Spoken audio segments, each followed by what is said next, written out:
evening to you, Mr. Olivanko.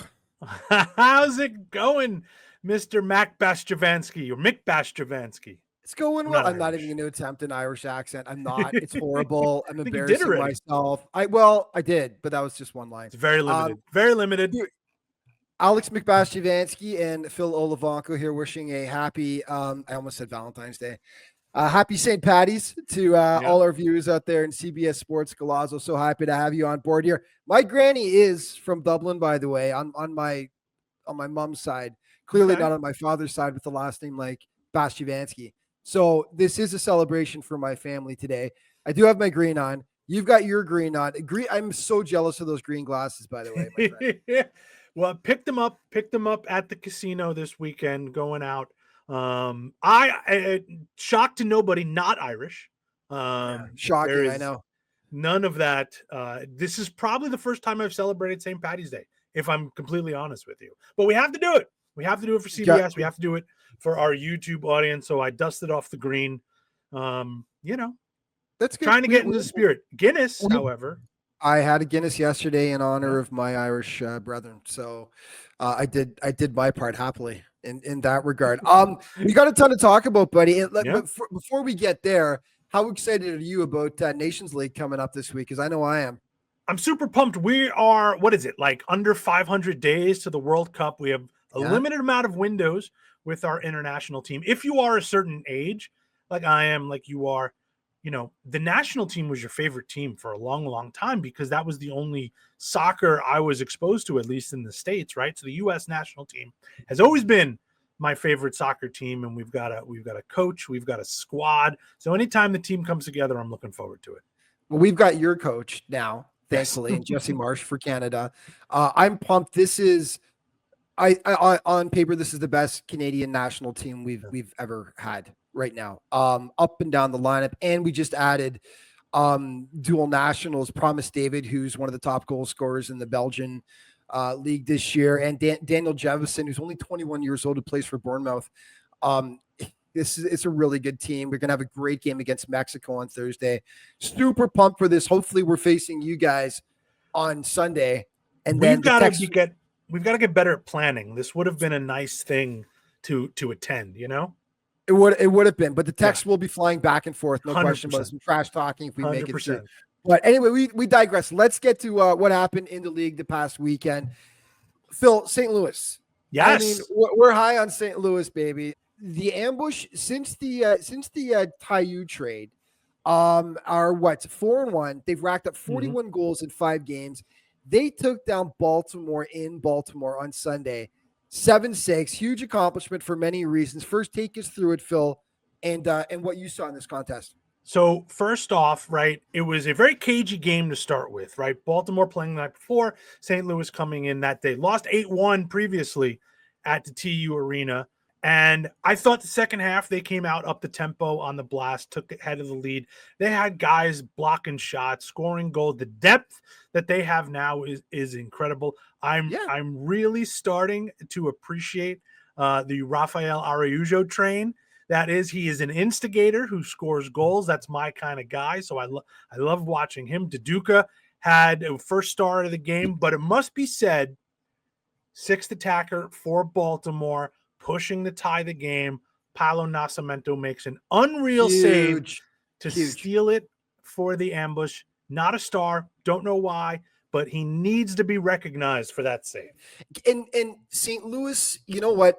Obviously they're pushing for the 8th and final playoff spot with Tacoma, but it's got to be said, winning in Baltimore, which is not an easy thing to do. It's like Chihuahua with their home field. They've got those specific dimensions, smaller field, just a huge confidence boost for St. Louis, as has been most of the last few weeks with the way they're playing, Phil. Well, you would think tactically, too, it would not suit what they're trying to do, that sort of counter-attacking style, get those legs working, get the speed going. On a shorter field, obviously, speed doesn't matter as much. But what I thought they did was they really put Baltimore in uncomfortable spots, up the tempo, possessed when they needed to, and they took the lead early in the second half and really had Baltimore chasing the game on tired legs, which I think sort of was the chess move that gave St. Louis the victory. Right. So Baltimore also played Friday. They took down Utica 9-6. Utica is just having a horrible time. winning games without Kelvin. They finally picked up their first win, last week? But, Baltimore takes it 9-6.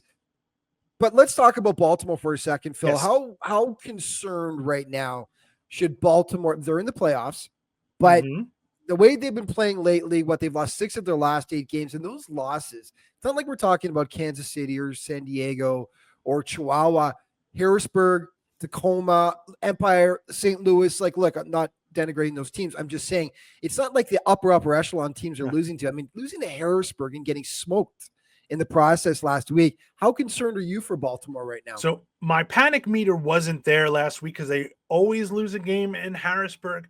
Now I'm starting to get a little bit more panicked. I had Dave Bascom, the front runner for coach of the year, but losing sort of this rut, I think the alarm bells are starting to ring in Baltimore. I don't think they're going into the playoffs in the proper frame to make a run, and if we did a pretenders contenders segment, I think they would be more in the pretender side than a strong contender to win the whole thing. Yeah. Okay. We got just under 3 minutes. We've got to talk about San Diego and Chihuahua. We had Craig Elston on last week. We were talking about the importance of this game, from mentally for San Diego to pick up their first win in Chihuahua for 3 seasons or 2 seasons. Now I can't remember all of my notes right now, but at least a couple of seasons since they've won a game at Corner Sport Arena. Craig talked about that as well. It would mean a ton to them.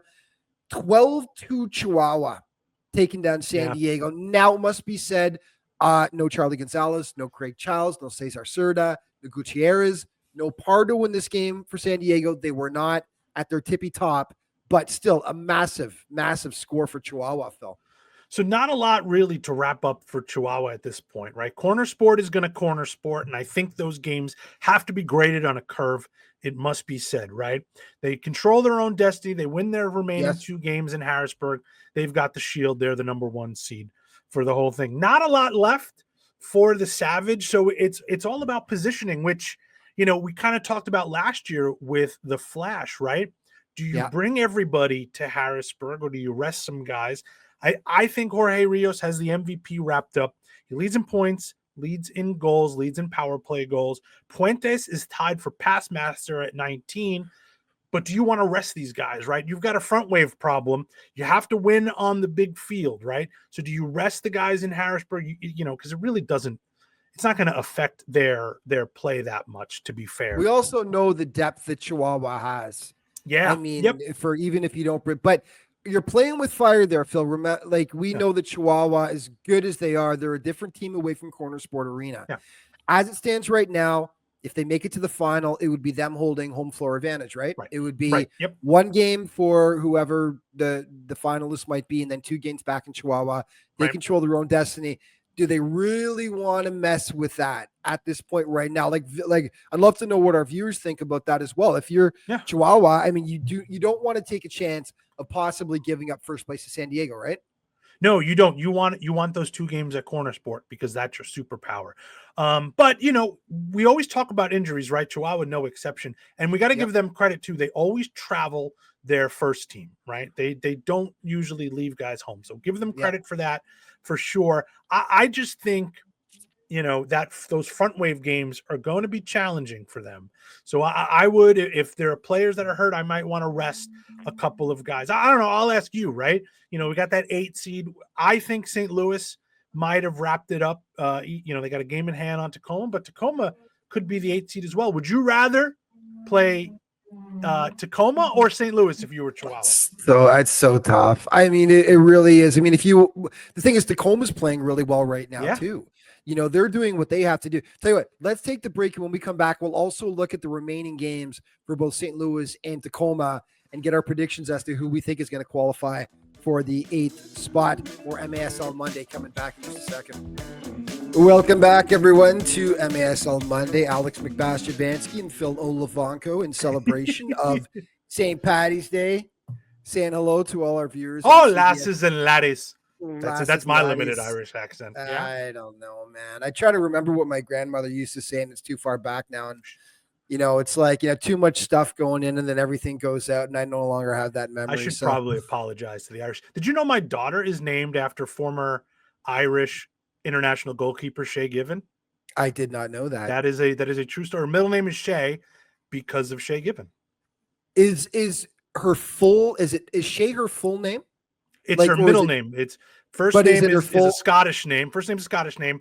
Shay is middle, and then it's not. It's spelled the Irish spelling. But is it AASHEA? Is how you now spell? I tell people it's EA because of Shea Stadium. Yeah, because I have one of my best friends since I was a kid. We call her Shay. Her full name, and it's Irish. Her full name is Cheyenne. SHEAHAN, shortened to Shay. That's why I'm wondering. Anyway, this is a fascinating conversation. I'm sure for all our viewers out there as we get sidetracked. But no, it's let's talk about the ambush for a second and Tacoma, who were both, they're jockeying for that 8th and final playoff spot.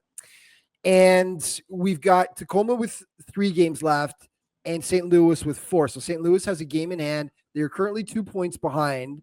As we look at the standings here to see how everything is sort of going down in the league at the moment. So that's the battle that's, it's really, they're the only 2 teams left now that are really battling for that playoff spot.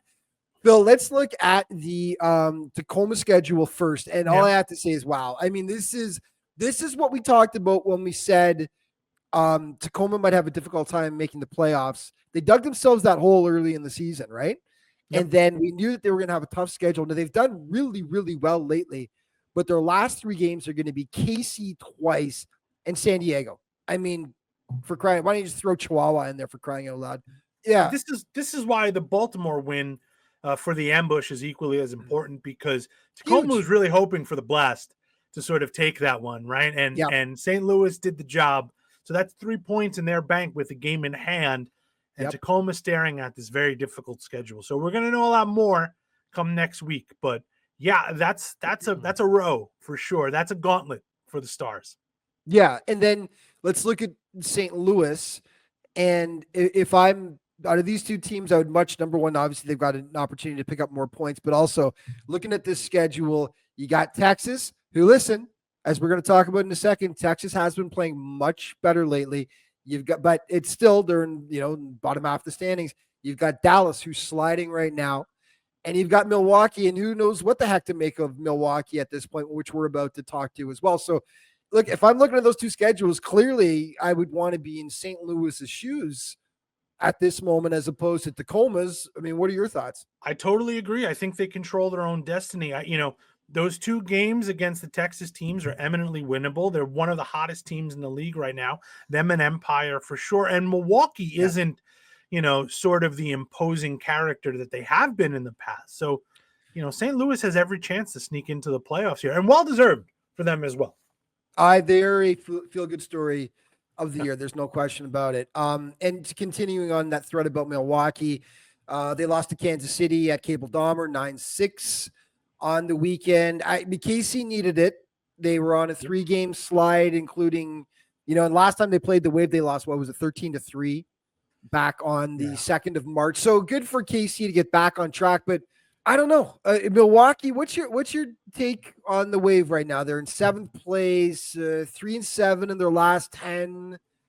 But before we talk about what KC did right, so what did you think of Milwaukee in this game, and what do you think about the way they've been playing over the last 10? So, a word on Sanchez first, quick little story, right? Scored an absolute banger, a goal in the first half with his right foot. Coach Stefan Stokic, halftime interview, said, we talked about keeping him off of his right foot. Turns around in the second half, it's an absolute banger with his left foot, little postage note in top corner. Unbelievable. So Sanchez is a star. That's the good news for Milwaukee. The other side, and tell me if you agree with me, but the way this league is, back-to-backs, travel, these legs, these Milwaukee older legs, it's affecting them more than I think other teams, right? They are a veteran team. They are the San Antonio Spurs of the MASL right now. I still don't want to play them in the playoffs, right? Because of what they did last year against Monterey. Yes. And if I had them in a first round matchup, I'd be worried. But I do think we need some youth and some energy starting to come in that Wave team, because I think the little bit long in the tooth is probably the best way to describe it. And I agree with you. Yeah. You can look at it in 2 ways. Number one, they'll be able to get to San Diego and they'll be in one spot at the very least. Yeah. There's no worries about traveling around because they'll be in that hub. But at the same time, you've got games within a certain span of time. So what's the Yeah. recovery going to be like, right? So, but they're sitting in that 7th spot, and if I'm San Diego, I don't want to. You're just like, oh crap, I don't want to play. Don't want to play them for sure. I mean, you're talking about throwing out Sanchez and Ian Bennett and Frank Taillou. It's terrifying, to any team. But okay, hold on. So let's do Texas ending Dallas's playoff hopes. Yeah. Probably with a big smile on their faces. The Dallas Derby, always dangerous. And we thought this was going to be one of the things that was going to help Dallas make into the playoffs, but they just faded down the stretch. 3-7 in their last 10. 2 of those losses coming to the Outlaws. Eddie P and the boys must be absolutely loving it. For all their talk about respect back and forth, I know they respect their opponents in Dallas, but man, it's got to be feel good to play the role of spoiler. Yeah, and that's really frustrating for Dallas, right? They had everything lined up for them. We were talking about how they could potentially sneak into the playoffs because of the schedule they had awaiting. But it ended up that those victories ended up being just a big old red herring. And it's another difficult season for really one of the historic clubs in the MASL, right? We'd love to see Dallas get back to prominence because of their history and because of, all of the names that they've had in their past. We really want to see them get better and make the playoffs. 100%. So maybe next year, but Texas showing they can surprise, and teams better watch out down the stretch because they're loving playing the role of spoiler. When we return, big weekend in the league coming up, 2 massive home and home series. What games are of consequence? We're going to discuss it all. More MASL Monday back. Welcome back to MASL Monday, everyone. It's Alex. It's Phil. And it's our final segment of the week as we, I love the glasses, man. Yeah, that's why we got to put them back on. Final segment. I love the glasses for the final. Yeah. I think I mentioned before, reminds me of Soccer Sam, who owned the Rochester team. He had funky glasses all the time, man. It was a great look, but very St. Patty's. Miss the Lancers. Miss the Lancers. Miss those Lancers. No question about it. Why don't we throw up the standings, Phil? Real quick here. Let's take a look-see at where the teams currently sit. As we talked about, Chihuahua controlling their own destiny right now, up by 4 on San Diego. KC solidly in third. They could catch the Sockers. I mean, it's a possibility anyway, but they're going to be the world's biggest Empire Strikers fans this weekend. No question about it. And then Baltimore, we talked about, it was not looked especially great lately. Utica City struggling to win without Kelvin.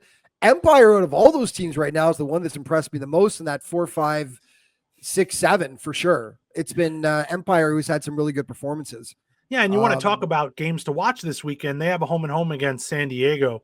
Yeah. And I mean, there's no more appointment TV than when these two teams play against each other, regardless of standings. Now you throw in some seedings and some standings. San Diego needs this because they want that first seed in the MASL. Empire want to jump as high as they can, right? Yeah. In the playoff standings. And I mean, they're on fire right now. So that's going to be a heck of a watch for sure. Yeah. And of course, Tacoma right now sitting in 8th spot. They've played 21 games. St. Louis has played 20.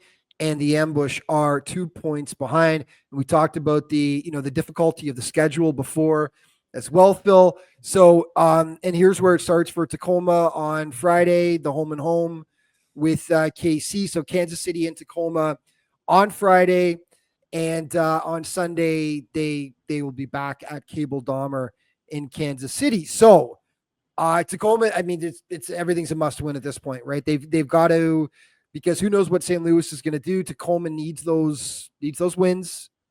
Yeah.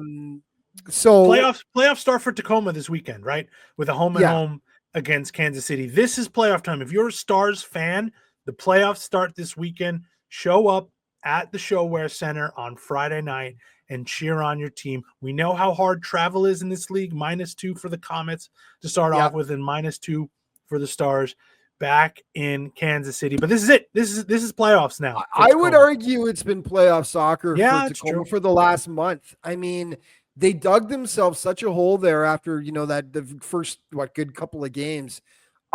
They've had to up their game. And I mean, they've been racking up wins. Yeah. Like they've been playing at that level for this. They can't fade now. They've got to keep it going. Blast in Milwaukee as well on Friday. Should be And it's a interesting battle of the between- struggling teams, It's right? a You got battle one of two side of it. struggling teams, so Yeah. they got to get things going. Yeah. Who's going to right the ship? Right. And then Saturday, St. Louis and Texas is the one Yeah. to really, I mean, never thought at the beginning of the season I'd be saying circle that one in your calendar. I mean, do we even do that anymore? We just enter it into Do our we phones, circle don't we? calendars? I think I just make a We note probably- in the phone We to do. watch. I think we just set an alarm on Yeah. our phone about that stuff these days, Yeah. but that's me showing my age, unfortunately.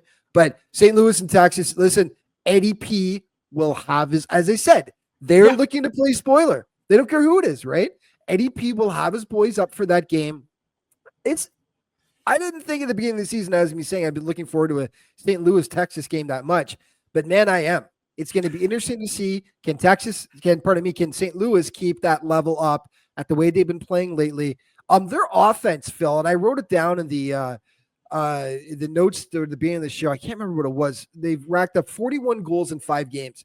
Yeah. This from a team that we had difficulty scoring goals, even with Taiyu in the lineup.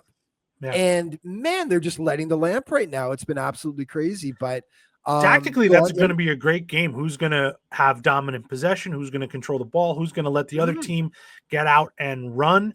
I mean, it's a very fascinating matchup, and I think we showed the standings earlier in the segment. They'll be shifted for sure come next week. 100%. Utica in Baltimore. I mean, again, yeah, Utica's got to show us something, right? Like I think they've, Gordy Gerson played on Sunday against Harrisburg, scored a hat trick. He does things off script from their style, from their futsal style, and I think he needs to play. I don't know if he's hurt, but he sure looked healthy on Sunday. Scored a hat trick, right? So he's got to be in the lineup for Utica. Yep. Strikers are at the Sockers now. I'm very pumped about that one too. Yeah. Empire, it would mean a ton to them to pick up a win in San Diego. I think it's been a while. It's been a while. Hasn't happened this season. Might have happened last season. I'm not sure about that. I know that Tacoma, I believe, down the stretch last season picked up a win in San Diego. I could be wrong on that, folks. Call me out on my you-know-what here if I'm wrong. I'm going off the top of my head. But it's a home and home between the Strikers and the Sockers. Saturday in San Diego, Sunday back at Empire. But how much would that mean to the Strikers, Phil, to pick up a win on the road in San Diego, or just pick up a win against the Sockers in general? The poor Strikers get pitted against the Sockers so many times in a season. It really dents their record. Yeah, I think we're looking at a split weekend for these two teams on this one because it's just fine margins so close. We got rested Sockers too for this weekend as well. So it's going to be a test for that high-flying Strikers team. Remember, too, Sockers are leading by defense, and the Empire team obviously they want to control the ball, offense, and it's all offense for them. So another fascinating clash. Fascinating weekend altogether, folks. Make sure you tune in, check out all the games if you can't be there in person. Watch on MASL TV. My friend, go have yourself a happy St. Patty's. Same to all our viewers as well. And looking forward to seeing you again next week for MASL Monday. Take care.